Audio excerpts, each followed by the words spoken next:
తోడుకలు తీస్తే అధ్యక్ష, ముఖ్యమంత్రిగా చెప్తున్న ఒక్కనొక్కని బట్టలు పొలిసి రోడ్డు మీద తిప్పిస్తా అధ్యక్ష. రాజకీయాలు ప్రజా జీవితంలో ఉన్నది మేము. విమర్శించండి, విశ్లేషించండి, మా గురించి మాట్లాడండి.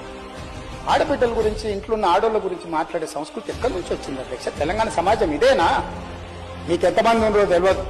నాకు చికాకు వచ్చిందని తెలిస్తే లక్షలాది మంది పిల్లలు రోడ్డు మీదకి వచ్చి బట్టలిప్ప తీసుకొస్తారు అధ్యక్ష ఒక్కడినొక్కడిని. నేను వద్దంటున్నా కాబట్టి, చట్టాన్ని గౌరవిస్తా కాబట్టి, చట్టాల పట్ల, శాసనాల పట్ల, ఈ భారత రాజ్యాంగం పట్ల మాకు సంపూర్ణమైన విశ్వాసం, నమ్మకం ఉంది కాబట్టి ఏమనుకుంటూ ఊరుకుంటున్నాం అధ్యక్ష. అది మా చేతగాని తనం కాదు.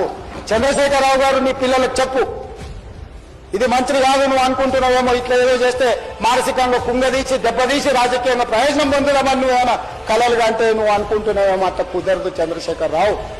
నేను చెప్పదలుచుకున్నా, హద్దు దాటితే, మాట జారితే దాని ఫలితం